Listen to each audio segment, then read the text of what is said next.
konsumen tuh penasaran, selesai habis itu udah berhenti. Tapi bagaimana konsumen itu memiliki daya tarik lebih dari produk yang dijajankan atau mereka yang mengkonsumsinya.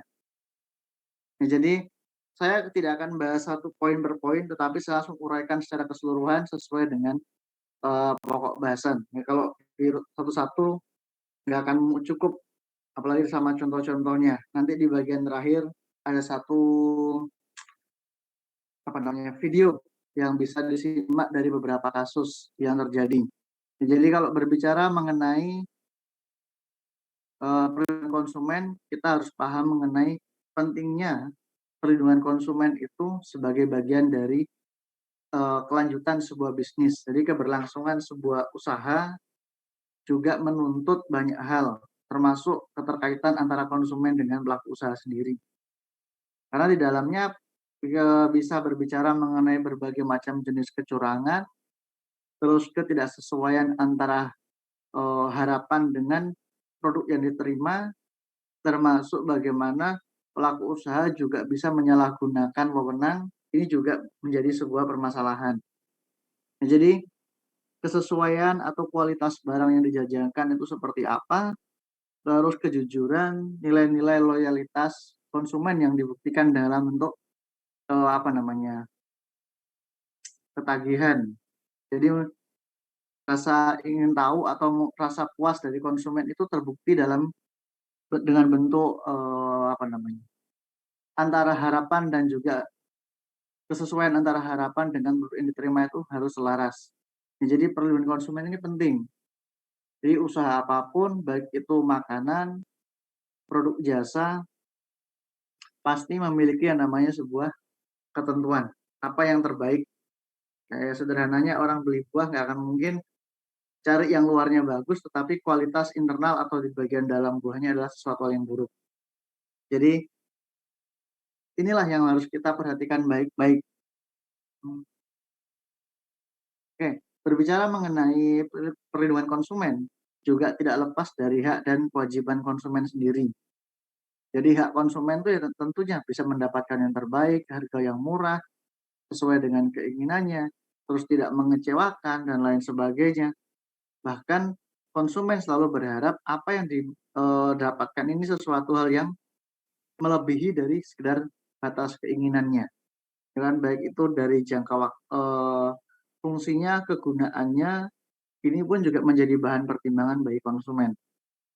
Nah, tetapi selain daripada itu semua, konsumen juga harus memperhatikan mengenai kewajibannya. Jadi tidak hanya menuntut haknya, tetapi mengabaikan kewajiban yang harus diberikan. Jadi ketika seseorang sebagai konsumen, dia menuntut hak yang tinggi, secara tidak langsung dia juga harus memberanikan diri untuk menjalankan kewajiban yang lebih tinggi. Jadi keseimbangan ini yang harus diperhatikan di dalam dunia pasar. Dan tidak akan mungkin produk yang kualitasnya bagus, harganya murah jika dilalui dengan jalur yang benar akan sesuai. Dengan kata lain bahwa harus ada strategi tertentu di dalam pemasaran atau di dalam dunia bisnis agar produk tersebut bisa memiliki harga murah, kualitasnya bagus, fungsi bermanfaat untuk jangka panjang, aman untuk dikonsumsi dan lain sebagainya. Ya, jadi itulah harapannya itu, yang hak-hak yang diinginkan. Tetapi berbicara mengenai kewajiban pun sama. Sebagai konsumen pun juga harus bisa memberikan kewajiban, baik berani memberi harga yang lebih tinggi, terus juga eh, kewajiban dari konsumen bagaimana berperan sebagai seorang konsumen yang bisa berinteraksi dengan pelaku usaha, ini pun juga menjadi permasalahan.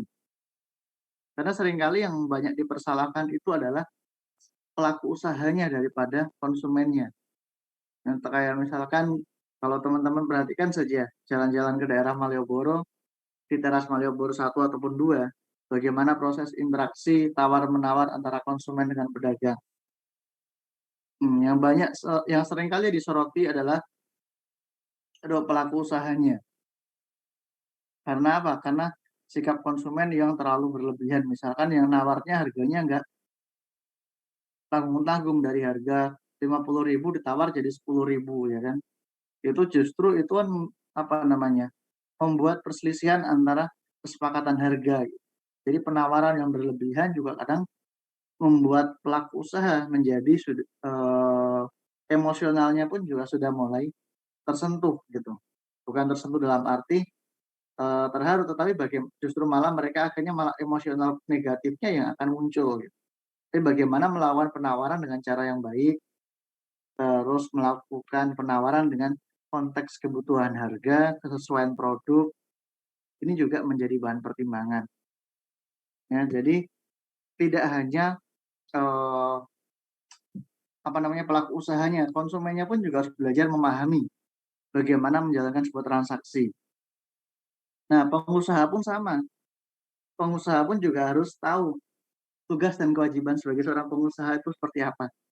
Memberikan layanan yang terbaik, terus menyesuaikan antara produk dengan kualitasnya, penjelasannya harus sesuai dengan produk yang ditawarkan. Ini juga sebagai nilai lebih. Apalagi sekarang kan kalau misalkan teman-teman perhatikan banyak pelaku usaha yang mulai apa namanya nakal atau memanipulasi ya kan atau menyiasati, tetapi bukan cenderung menyiasati secara trik, tetapi cenderung menyiasati dalam arti mengakali bagaimana caranya supaya produk tersebut laku harganya mahal menjadi kebutuhan konsumen, tetapi mereka mengeluarkan modal yang sekecil-kecilnya. Ya kalau boleh dikata seminimal mungkin lah. Terakhir saya sempat nonton berita di Kompas, penyelidikan seorang eh, dari tim Kompas yang menyelidiki salah seorang pengusaha. Saya lupa di daerah mana kemarin. Kalau nggak salah Jawa Timur atau Jawa Tengah gitu. Pengusaha ayam kecap.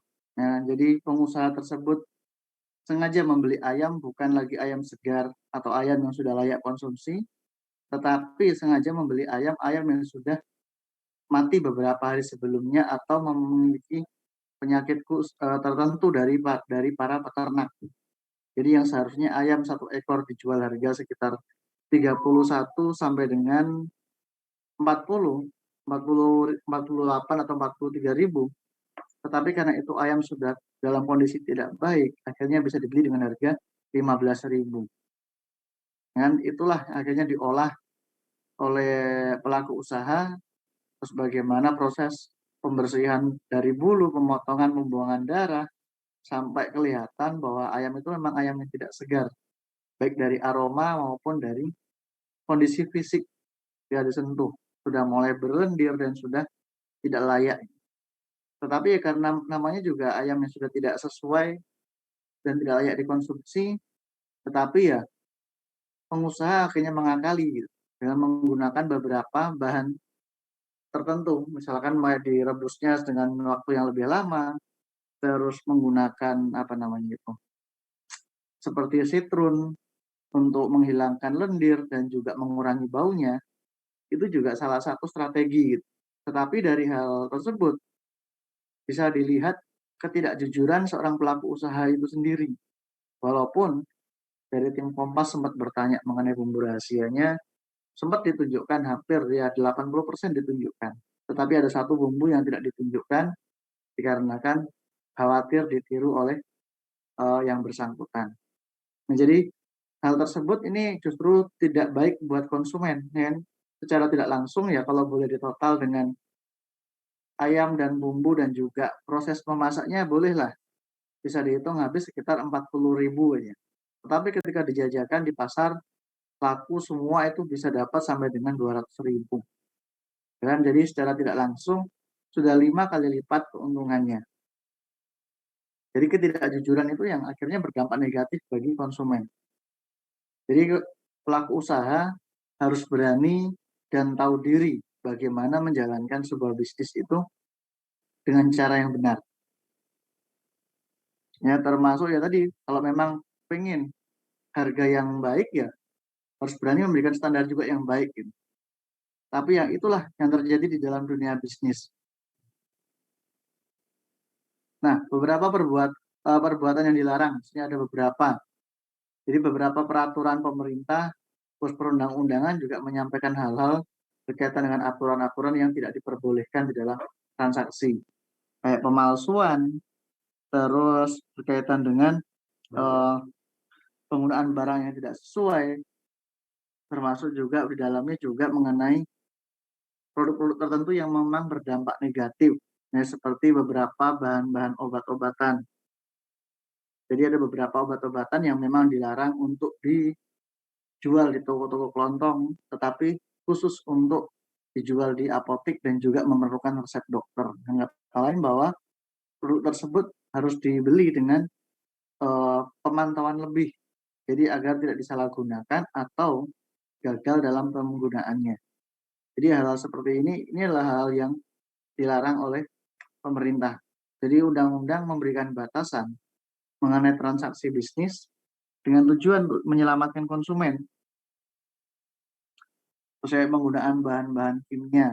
Bahan kimia itu seperti yang kebanyakan di pasar, yaitu mengenai pewarna, dengan tujuan untuk menarik perhatian konsumen terhadap produk yang dijajakan, terkadang menggunakan bahan kimia yang berlebihan. Ya, bahkan ada beberapa yang menggunakan bahan kimia yang tidak sesuai dengan fungsinya. Kayak bahan campuran kue, beberapa kali ditemukan menggunakan pewarna-pewarna cat tembok, ya, yang seharusnya itu dijadikan sebagai pewarna dekorasi rumahan, tetapi malah dijadikan sebagai pewarna makanan. Nah, jadi hal-hal seperti ini yang harus diperhatikan. Nah, di poin kelima ini yang penting, mengenai sertifikasi halal. Ya, kehalalan ini juga penting. Secara khusus di Indonesia sebagai negara yang mayoritas Muslim, sertifikasi halal ini dengan tujuan untuk menjaga masyarakat Muslim atau masyarakat yang memang eh, memegang teguh nilai-nilai keagamaan sesuai dengan ketentuan, itu tidak terkontaminasi dengan memakan makanan yang tidak layak dikonsumsi. Ya, bukan berarti tidak layak di sini secara fisiknya, tetapi dalam arti tidak layak mengandung kandungan bahan-bahan seperti campuran minyak babi dan lain sebagainya. Itu diharapkan tidak terkontaminasi sesuai dengan agama atau keyakinannya. Ya, karena sertifikasi halal ini penting sekali gitu, termasuk makanan yang dapat dari luar atau diimpor dari beberapa negara. Jadi saya cukup memperhatikan bagaimana proses perubahan dari LSM, swadaya masyarakat, yang mengarah kepada pemerintah saat ini. Jadi karena ini adalah peraturan yang seharusnya diterapkan oleh negara dan berdampak luas terhadap masyarakat, memang seharusnya ini dipegang oleh pemerintah. Karena di dalam sertifikasi halal, di dalamnya juga ada mengenai uji uji kimiawi, uji reaksi kimia, termasuk mengenai uji laboratorium, semua dilakukan dengan tujuan agar produk yang dikonsumsi itu benar-benar layak untuk dinikmati semua kalangan, baik itu kalangan yang muslim ataupun yang non-muslim. Ya, jadi ini tujuannya untuk menyelamatkan. Nah, ketika dipegang oleh MUI sebagai lembaga swadaya, LSM swadaya masyarakat, yang menjadi pertanyaan adalah kemana hasil pengelolaan perizinannya. Jadi pengontrolan itu tidak hanya sebatas ketika dicek produknya bagus, tetapi dalam pelaksanaannya tidak. Karena konsep daripada konsep peninjauan ini juga harus dilakukan secara berkala. Tidak bisa hanya sekali selesai dapat nilai, dapat nomor sertifikasi halalnya stop. Karena beberapa negara juga menerapkan, termasuk negara Malaysia juga menerapkan, Singapura juga ada, dengan tujuan untuk menjaga konsumen di dalam negaranya. Nah, termasuk ini juga berlaku terhadap kegiatan ekspor impor. Beberapa negara yang impor ke Indonesia, ya, mereka yang melakukan ekspor dan diimpor ke dalam negeri, sudah mendapatkan sertifikasi halal dari negara yang bersangkutan. Seharusnya di Indonesia sudah tidak perlu, paling hanya memerlukan untuk pengecekan data, kesesuaian tidak sesuai tidak dengan standar yang berlaku di negara. Jadi kalau memang harus izin lagi di dalam sini, berarti pengusaha sudah mendapatkan dua potongan dari negara awal dan negara tujuan.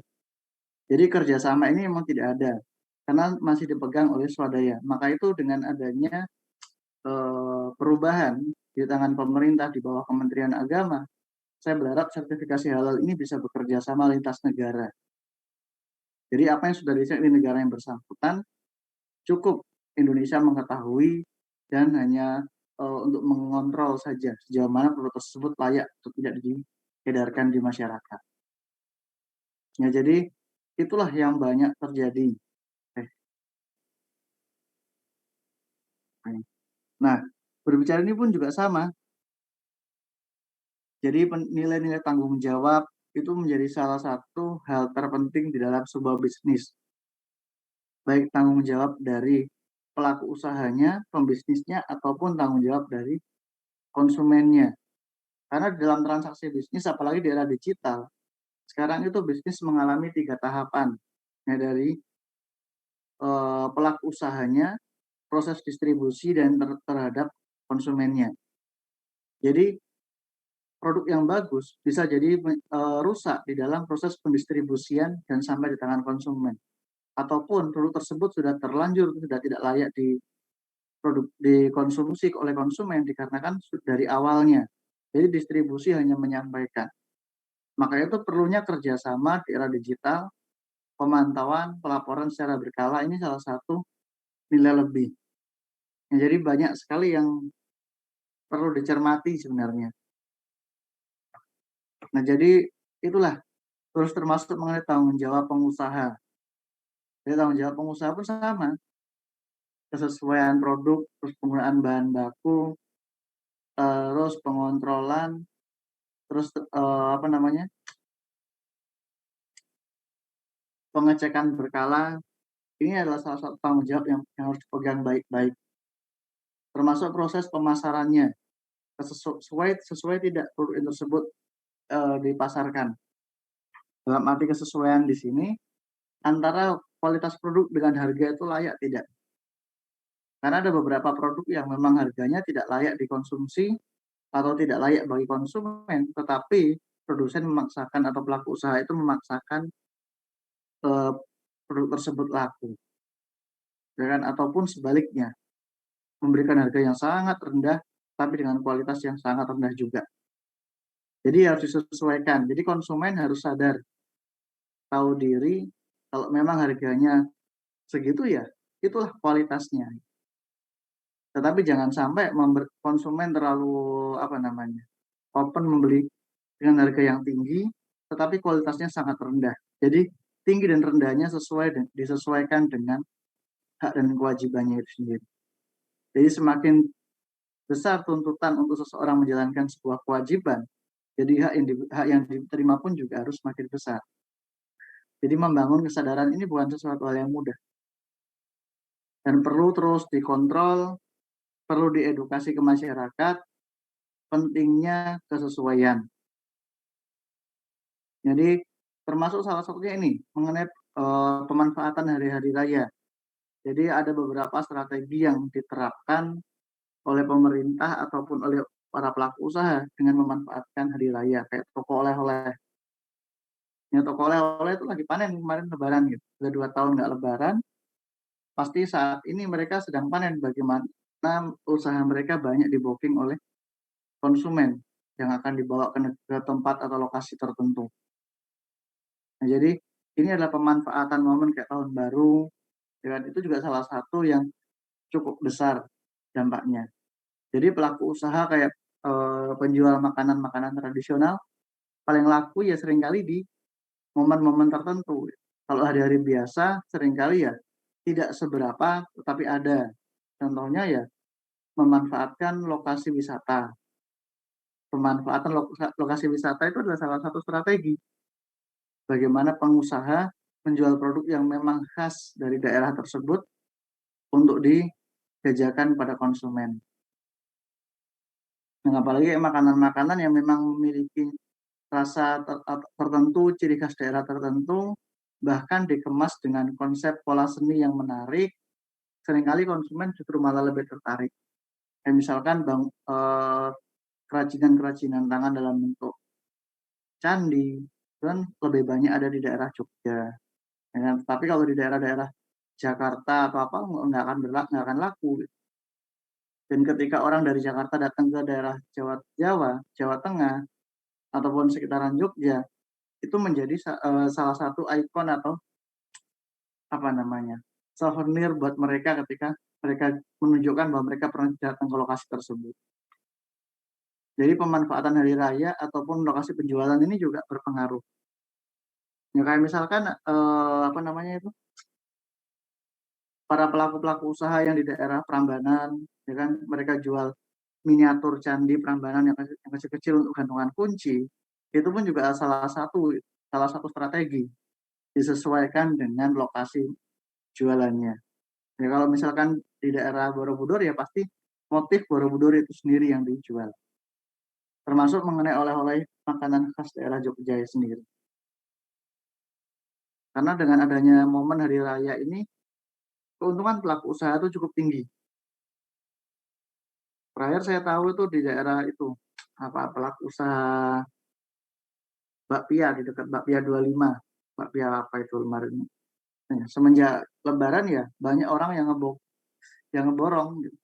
Yang biasanya mereka hanya konsumsi sekitar 50 kilo bisa sampai habis sekitar 150 kilo satu hari. Jadi secara tidak langsung sudah 3 kali lipat dari hari biasa.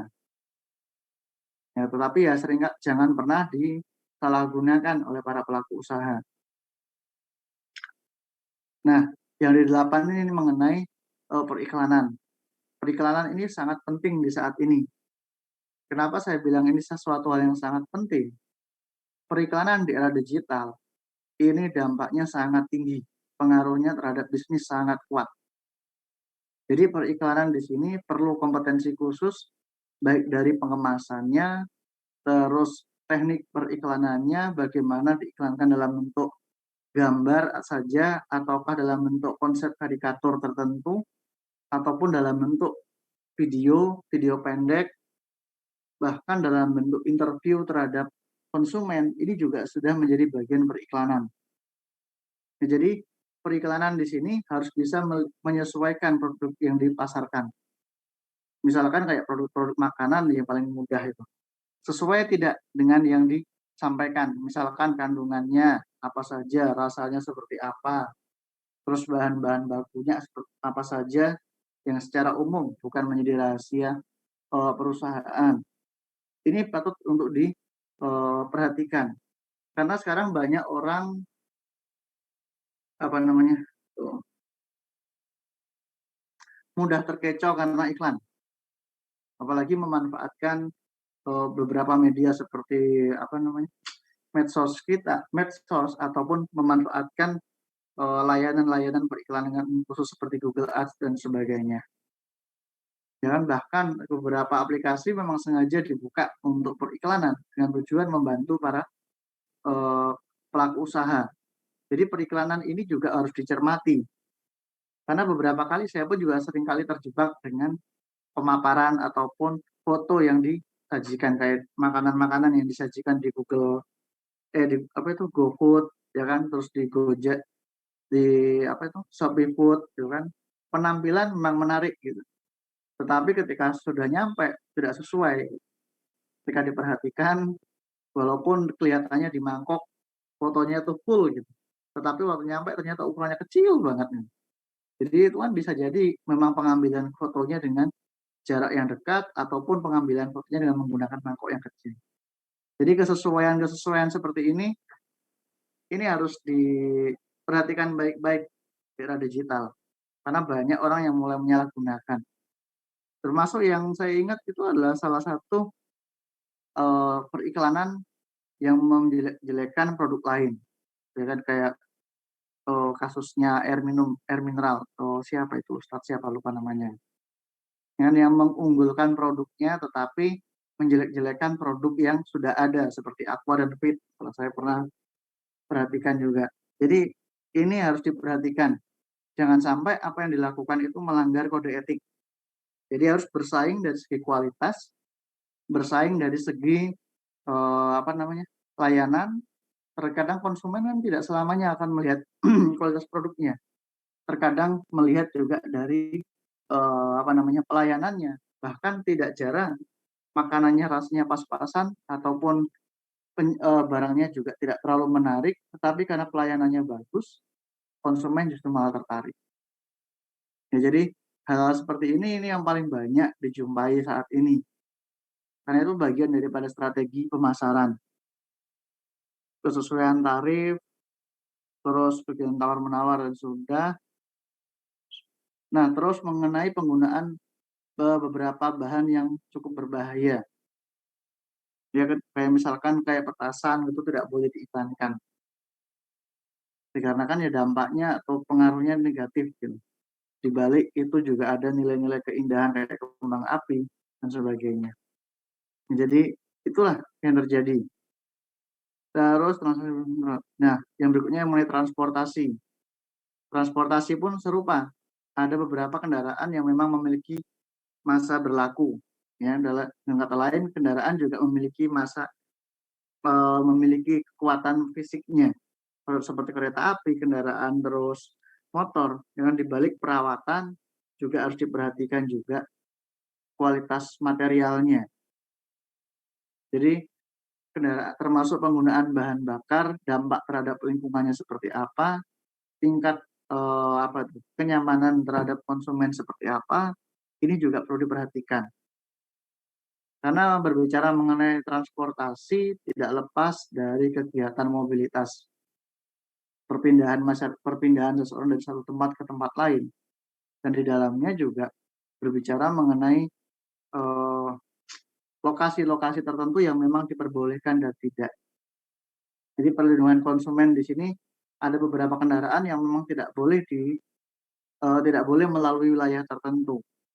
Dan kayak misalkan kendaraan-kendaraan untuk pendistribusian barang besar itu seringkali tidak diizinkan melalui jalan pusat kota, karena kan ya mempertimbangkan bobot yang terlalu berat, kualitas jalan yang tidak siap, ya kan? Terus juga memperhatikan juga pengaruh terhadap kendaraan lain, baik dari segi ukuran maupun dari segi bobot kendaraan itu sendiri. Maka itu seringkali dilewatkan jalur-jalur khusus yang memang dipersiapkan untuk kendaraan besar. Kayak penggunaan kendaraan yang tidak sebagaimana mestinya, kayak truk. Truk itu salah satu kendaraan yang tidak difungsikan untuk pengangkutan orang. Jadi kalau misalkan ada orang naik truk bareng-bareng lewat kota, pasti ditegur sama petugas keamanan. Jadi disesuaikan dengan fungsinya. Ya, biasanya truk hanya dipakai untuk mengangkut orang kalau pas kegiatan mudik besar-besaran.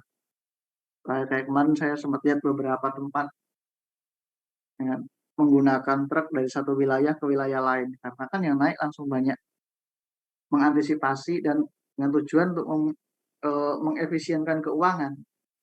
Kayak seharusnya dari Bogor ke daerah Jawa Timur habis lebih dari 200, ya kan? Atau lebih dari 150 aja. Tetapi kalau naik truk mereka hanya bayar 30.000, sedangkan yang naik barang-barang kebanyakan. Jadi hal seperti ini yang harus diperhatikan selain kelayakan dan juga keamanannya. Terus yang berikutnya berkaitan dengan kesehatan. Kesehatan ini juga sama. Perlindungan konsumen terhadap kesehatan itu penting ini karena ini berbicara mengenai nyawa. Jadi ada beberapa produk yang tadi saya singgung tidak boleh dipasarkan di pasar-pasar umum, kayak di toko Indomart, Alfamart, terus dan beberapa toko kelontong lain. Kayak obat-obatan, beberapa vitamin yang tidak boleh dijual di sembarang tempat, tetapi hanya diizinkan dijual di apotik. Ya kan? Jadi harus diperhatikan juga, karena apotik pun seringkali menerima eh, obat-obatan secara khusus yang berkaitan dengan kesehatan. Itu pun sesuai dengan instruksi atau resep dokter.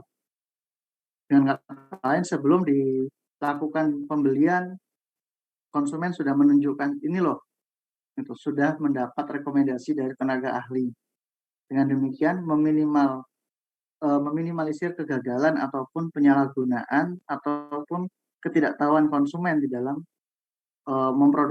mengkonsumsi obat-obatan tersebut. Seingat saya itu ada beberapa tanda yang di obat-obatan yang memang memiliki tingkat dosis yang rendah ataupun tinggi. seperti ada yang tanda apa itu plus, warna biru, hijau, merah, terus warna kuning, itu memiliki makna tersendiri. Saya lupa penjelasan dari setiap kodenya. Jadi inilah yang harus diperhatikan di dalam dunia kesehatan. Ya. Nah, saya ingin putarkan satu video yang berbicara mengenai bisnis. Mana tadi? Oh, ini. Oke, sudah muncul videonya? Sudah, Pak. Sudah. Hai YouTubers, Bekasi beberapa tahun yang lalu digegerkan dengan kasus dugaan peredaran beras palsu yang terbuat dari plastik di pasar. Seorang warga, Dewi Septini, mengaku membelinya seharga Rp8.000 per liter di Pasar Mutiara Gading Timur, Kecamatan Mustika Jaya.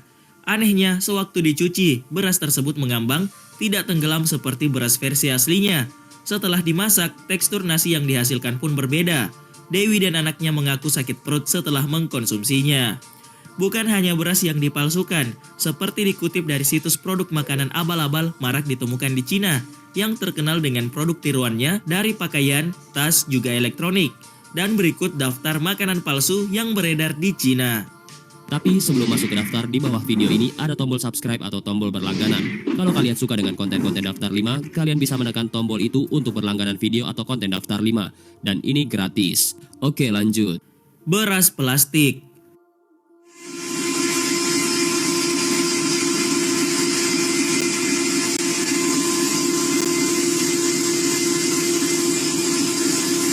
Mungkin tak ada yang menyangka beras bisa dipalsukan, namun oknum pengusaha di Cina bisa melakukannya. Produk yang dikenal sebagai plastik rice alias beras plastik umumnya dibuat dari kentang, ubi, dan resin sintesis yang dibentuk sedemikian rupa sehingga mirip beras. Beras palsu tersebut biasa dijual di pasar-pasar di Cina, khususnya di Taiwan di Provinsi Shaanxi. Beras semacam itu biasanya tetap keras meski telah dimasak. Ia juga tak bisa dicerna dengan mudah. Tak hanya itu, beras palsu tersebut juga sangat berbahaya. Mengonsumsinya sebanyak 3 mangkuk kecil setara dengan memakan 1 tas plastik. Beras tersebut diduga beredar di sejumlah negara. Situs media Singapura, The Straits Times, mengabarkan beras plastik tersebut telah menyebar di Asia, terutama India, Indonesia, dan Vietnam. Rumor menyebut beras tersebut telah masuk ke Singapura dan Malaysia. Namun, Menteri Pertanian dan Agrobisnis negeri jiran, Ismail Sabri Yaakob, mengaku belum mendapatkan laporan terkait hal tersebut. Namun, ia mengaku akan melakukan tindakan antisipasi. Misalnya, kami akan memberikan edukasi pada konsumen untuk bisa membedakan beras asli dan palsu, kata dia. Selain beras palsu, pedagang nakal di Tiongkok juga menambahkan aroma pada beras biasa dan menjualnya sebagai beras wucang, yang lebih mahal dan dianggap produk beras unggulan di pasar Cina. Hanya 800.000 beras wucang diproduksi per tahun, namun yang terjual di pasaran mencapai 10 juta ton. Itu berarti lebih dari 9 juta ton diantaranya palsu. Daging tikus.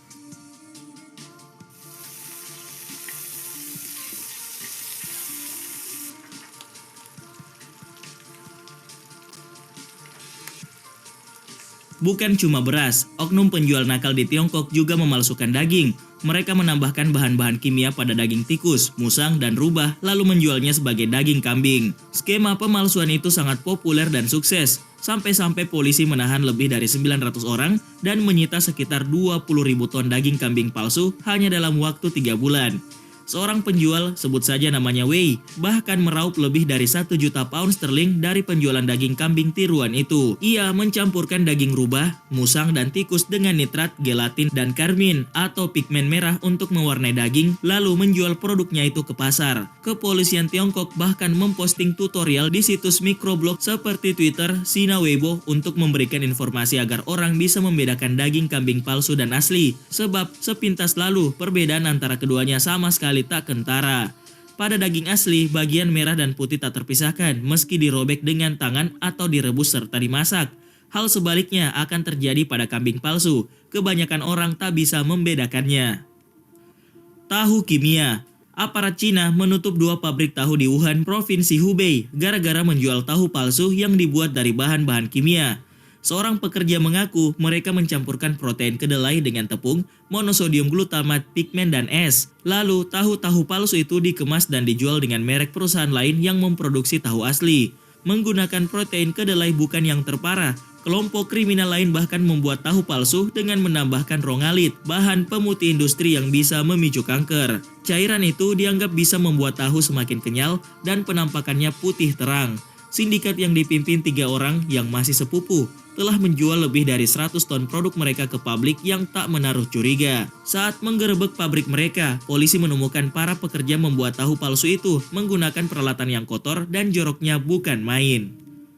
Marus darah bebek. Marus adalah darah bebek yang dibekukan dan dimasak adalah lauk pauk yang populer di Cina. Darah bebek dipanaskan hingga menjadi padat, lalu dipotong kotak-kotak dan dijual. Namun ada saja penjual nakal yang mencampurkan formalin dengan darah yang lebih murah dari babi atau kerbau dan dijual sebagai marus darah bebek. Aparat Cina pernah menggerebek jaringan pemalsu marus yang dijalankan 2 orang di Provinsi Jiangsu. Pasangan tersebut tak menggunakan darah babi atau kerbau, melainkan darah ayam yang dicampur dengan pewarna yang tak aman dikonsumsi dan material yang digunakan dalam percetakan. Darah bebek palsu seberat 1 ton disita. Penggunaan darah bebek palsu untuk dibuat marus kian jarang dilakukan di Cina saat ini, sebab para pelanggan sudah jeli menjumpai perbedaan antara yang asli dan yang palsu. Madu palsu. Ada 2 tipe madu palsu. Pertama, campuran madu asli dengan sirup gula bit atau sirup beras. Yang kedua sama sekali tak mengandung madu, dibuat dari campuran air, gula, tawas, dan pewarna.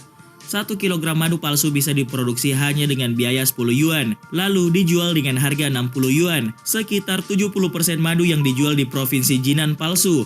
Surat kabar di Cina bahkan membuat artikel berisi petunjuk membedakan madu asli dan palsu. Polisi menggerebek sejumlah pabrik madu palsu, sebanyak 38 ember cairan coklat disita dari sana. Padahal Cina adalah salah satu produsen madu terbesar di dunia yang produknya diekspor ke negara lain. Air minum kemasan terkontaminasi. Polisi di Tiongkok mengungkap penipuan air minum kemasan dengan modus mengisi botol plastik merek tertentu dengan air keran atau air yang diolah sekenanya, lalu dikemas dengan standar yang sama yang digunakan perusahaan air minum kemasan asli. Di botol yang digunakan merek palsu ditemukan kandungan bakteri E. coli dan kandungan jamur berbahaya. Lebih dari 100 juta botol air minum kemasan berbahaya dijual per tahunnya. Para penjual meraup omset hingga 1 miliar yuan. Dibutuhkan biaya 3 yuan untuk memproduksi air minum kemasan palsu, sementara harga jualnya 10 yuan. Sedangkan air minum kemasan yang asli butuh biaya produksi mencapai 6 yuan. Bihun dari pakan ternak. Pengusaha nakal di Cina memproduksi mie beras atau bihun menggunakan biji-bijian busuk, basi, dan berjamur yang biasanya digunakan untuk pakan ternak. Tak hanya itu, biji-bijian tak layak makan itu dicampur dengan zat-zat kimia pemicu kanker seperti sulfur dioksida. Dan tak hanya satu perusahaan, ada hampir 50 pabrik di kota Dongguan yang melakukan hal serupa. Mereka menghasilkan 500.000 kg mie beras per hari. Inspeksi terhadap 35 pabrik lain menunjukkan 30 diantaranya memproduksi mie beras di bawah standar. Para produsen tersebut diketahui memutihkan beras tak layak makan, mencampurkan dengan zat aditif untuk menghasilkan bihun 3 kali lipat. Selain itu, sejumlah produsen menggunakan tepung, pati, dan bubuk jagung, bukan beras. Mie dari bahan semacam itu biasanya memiliki kadar protein sangat rendah, hanya 1% dibandingkan mie beras asli yang 7%, dan bihun dari bahan campuran yang kadarnya mencapai 4,5%. Sejumlah babi yang diberi makan bihun palsu itu mengalami lemah otot dan sejumlah masalah kesehatan lain, apalagi jika dikonsumsi manusia. Wine palsu. Wine palsu atau oplosan adalah masalah serius di Cina. China Central Television atau CTV melaporkan setengah dari arak yang dijual di Tiongkok adalah palsu belaka. Mereka yang ada dalam bisnis tersebut juga yakin 90% wine mahal yang dijual di sana tak asli. Untuk melawan penjualan wine palsu, didirikan Pusat Pengujian Keaslian Wine Guangdong Provincial Wine Testing Center. Produsen wine asli dan pemerintah bekerja sama untuk membuat aplikasi yang bisa melacak botol-botol minuman keras dan kardus kemasannya untuk menentukan keaslian produk. Pemalsuan wine sebenarnya sangat sederhana. Produsen nakal membuat kemasan yang sangat mirip nama, label, dan desain botol dari merek terkenal. Lainnya mengumpulkan botol-botol bekas merek ternama dan mengisinya dengan arak murahan. Saat ini, hotel besar, restoran, dan balai lelang akan memecah botol arak setelah isinya habis dituang untuk mencegahnya digunakan kembali. Saat penggerebekan sindikat pembuat arak palsu, polisi di Cina menemukan lebih dari 40.000 botol wine palsu yang nilainya lebih dari 32 juta US dollar. Sindikat tersebut membeli arak murahan dan mengemasnya dengan botol merek mahal. Pada tahun 2012, polisi menemukan lebih dari 350 kasus pemalsuan wine di Shanghai yang nilainya lebih dari 1,6 juta US dollar. Kepiting bulu yanceng. Kepiting bulu yanceng adalah kepiting paling mahal di Cina, jadi tak heran sebagian orang berusaha memalsukannya. Kepiting yang asli berasal dari Danau Yanceng. Sebagian produsen nakal mengambil air dari Danau Yanceng dan memasukkan sejumlah kepiting biasa ke dalamnya, lalu menjualnya sebagai kepiting yanceng. Lainnya menggunakan bahan-bahan kimia untuk membuatnya mirip kepiting mahal.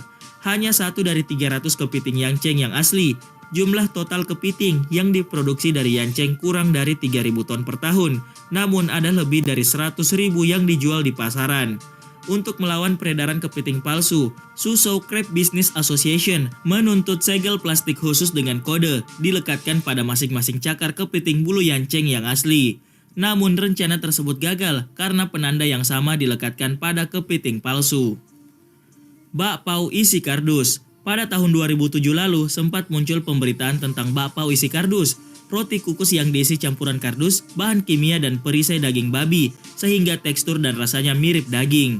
Investigasi yang dilakukan CTV menunjukkan video penjual membuat roti kukus yang disebut baozi dengan isi kardus. Kardus tersebut mula-mula dicampur dengan soda kaustik yang digunakan dalam produksi sabun dan kertas, dan kemudian dipotong sebelum dicampur dengan daging babi dan bumbu.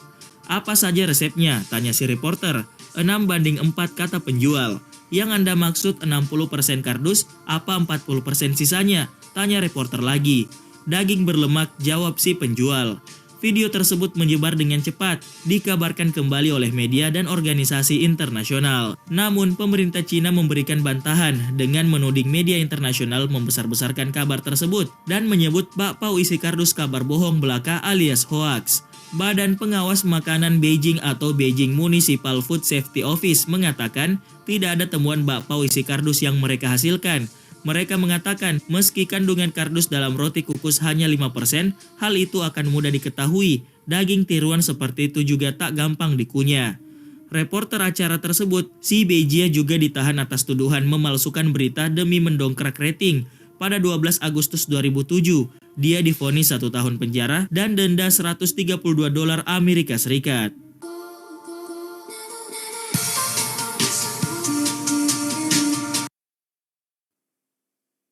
Oke, itulah beberapa kasus yang bisa kita lihat ya, karena Indonesia memang negara yang cukup besar mengimpor beberapa produk dari Cina, termasuk salah satunya ya barang-barang rumah tangga yang kalau boleh dikata memang dari segi harga memang sangat murah. Makanya tidak aneh kalau para pembisnis cenderung bekerja sama dengan beberapa negara termasuk salah satunya Cina. Kenapa saya putarnya Cina? Karena Cina ini adalah salah satu negara yang memproduksi barang-barang apapun dengan konsep tier one dan juga sangat berani dengan konsep kuantitas yang tinggi. Karena barang-barang Cina itu memang sudah tersebar di mana-mana gitu. Bahkan beberapa negara yang hampir semua produknya itu memang didapat dari Cina. Gitu. Jadi kita tidak berbicara mengenai keburukannya, tetapi lebih menyoroti bagaimana konsep transaksi bisnisnya itu sendiri. Karena yang tadi itu konsumen di Indonesia yang pengennya harga murah, kualitasnya bagus, apalagi belum ditambah lagi dengan mental masyarakat Indonesia yang cenderung bangga dengan produk luar dibandingkan produk dalam negeri. Ini juga menjadi salah satu jembatan bagi para importir menjalankan sebuah transaksi.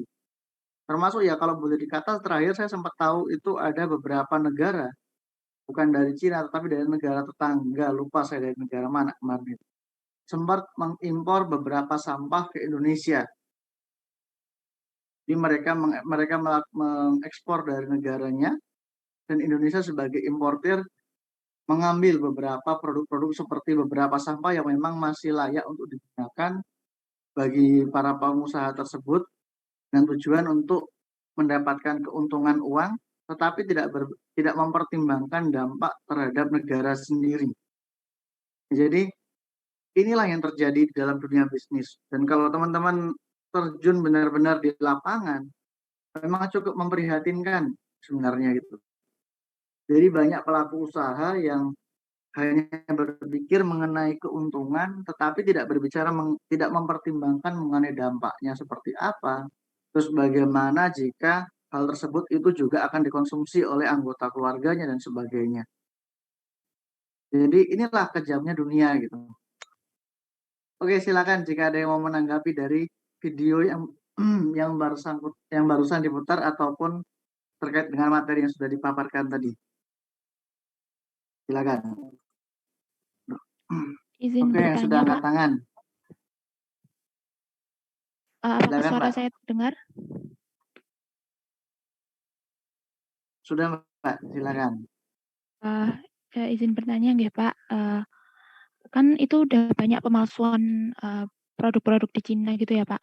Tidak cuma dalam hal makanan saja, tetapi bahkan dalam produk elektronik dan lain-lain. Nah, itu tuh udah ada dari zaman dahulu.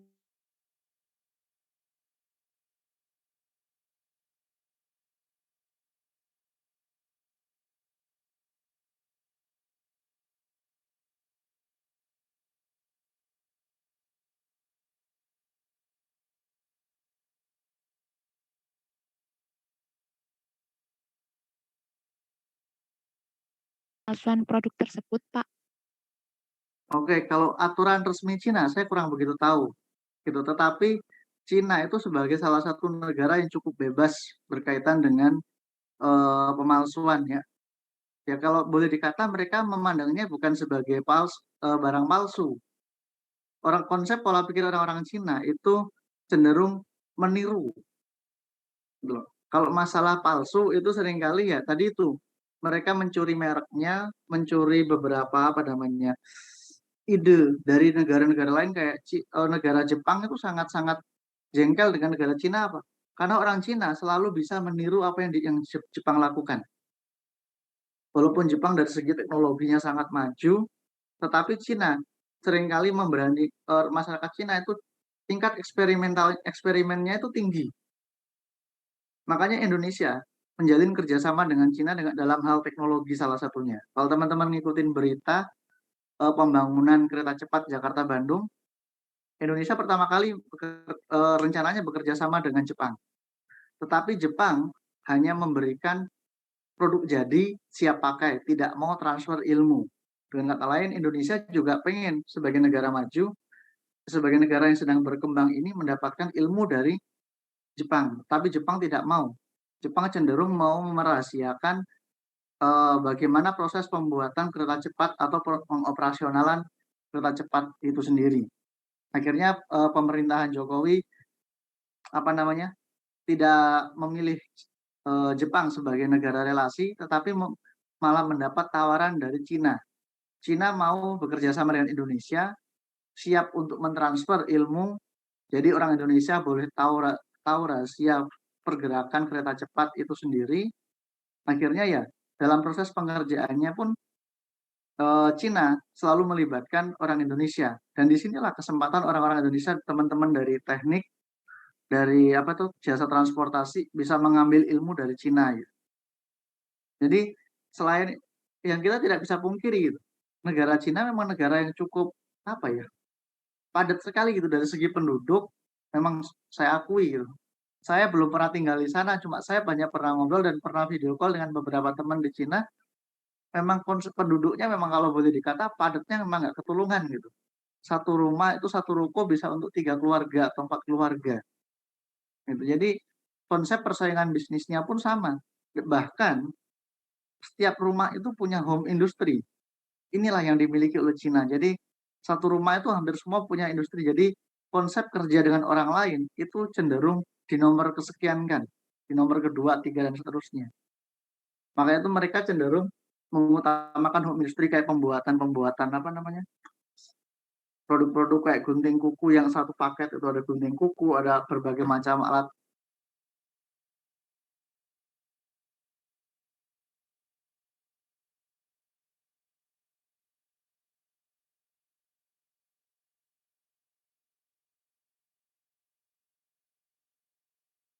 keuntungan yang layak untuk dipertahankan dan kemungkinan bisa disiasati untuk mendapatkan keuntungan berkesinambungan dan besar, seringkali negara-negara tujuan yang tidak memiliki kepercayaan diri terhadap produk internal itu menjadi sasaran pasarnya. Yang menjadi negara sasaran Cina terbesar itu Indonesia, itu pasti. Yang kedua adalah India. India pun juga sempat menjadi negara tujuan pasarnya karena menyasar penduduk di sana dari segi akademik masih cukup rendah, dari segi konsep pemikiran pun juga masih perlu diedukasi secara terus-menerus. Akhirnya cenderung diberikan barang-barang yang cenderung praktis tetapi sebenarnya kualitasnya buruk.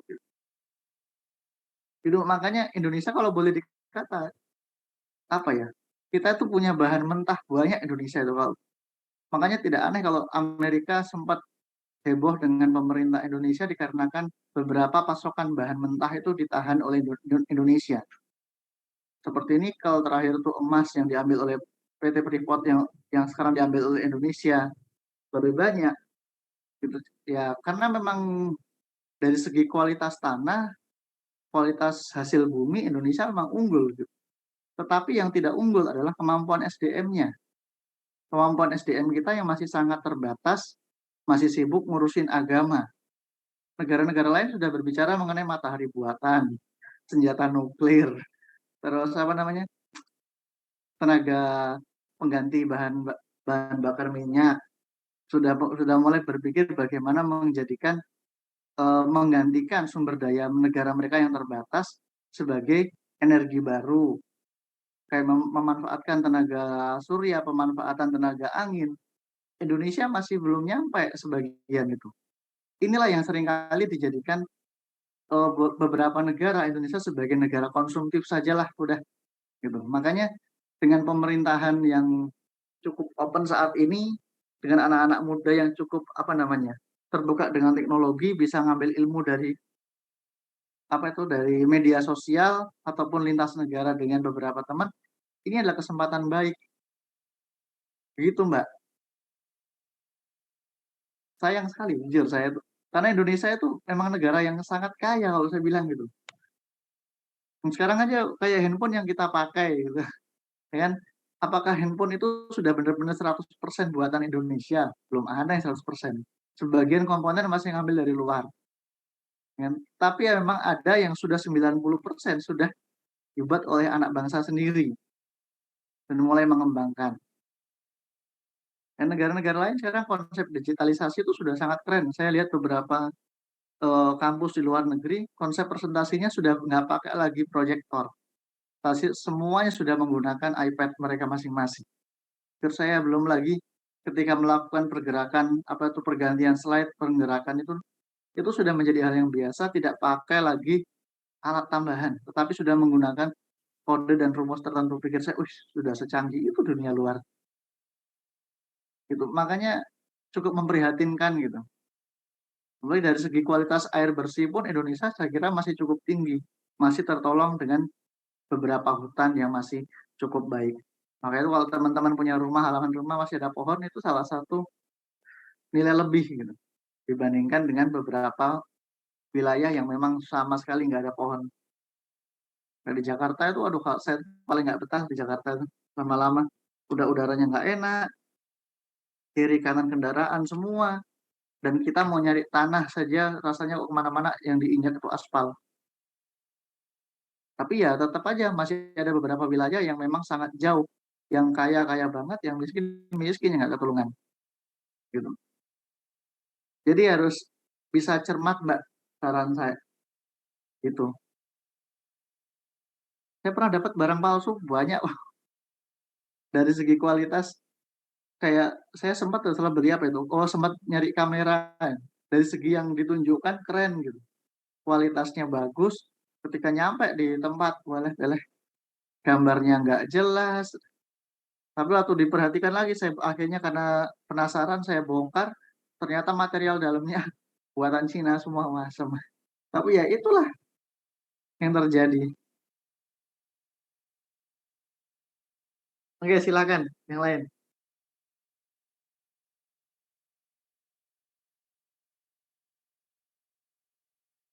Ada lagi nggak ini? Karena berbicara mengenai perlindungan konsumen ini ya emang tidak bisa lepas gitu loh. Tidak bisa lepas dari keseharian kita bisa berperan sebagai konsumen, tetapi juga kita bisa berperan sebagai pelaku usaha sendiri gitu. Jadi apakah kita mau menjalankan bisnis sesuai dengan ketentuan atau tidak dikembalikan. Jadi dikembalikan kepada hati nurani kita. Apa namanya? Kemampuan filosofi dan lain sebagainya. Maka itu harus bisa mengelompokkan sesuai dengan bidangnya. Apalagi sekarang kalau teman-teman perhatikan, yang namanya tingkat pendidikan akademik yang S1 itu sudah tersebar di mana-mana. Kalau boleh dikata pendidikan S1 itu sudah bukan lagi menjadi sesuatu hal yang spesial. Bahkan saja pendidikan S2 sudah bukan lagi menjadi pendidikan yang spesial dan dengan arti tempat kerja akan memprioritaskan hal itu. Tetapi sekarang sudah mulai menjadi pasaran. Jadi harus bisa memiliki satu keunggulan yang tidak dimiliki oleh orang lain. Kayak sekarang kemampuan editing video. Itu kalau dulu yang bisa ngedit video dengan cara bagus itu hanya teman-teman dari dunia editing. Tetapi dengan perkembangan teknologi, sekarang anak SMP saja sudah bisa buat video dengan kreatif. Saya berapa kali ngecek tugas anak-anak SMP dan SMA ngeditnya, wih keren pikir saya. Ini perkembangan teknologi yang memang harus diikuti pergerakannya. Gitu, makanya ya kalau sempat ngobrol dan diskusi sama anak-anak, seringkali saya tawarkan beberapa ngedit video, tujuannya walaupun hanya dikasih beberapa ratus ribu atau puluhan ribu, mereka dengan hobinya senang, itu ternyata juga sudah memancing.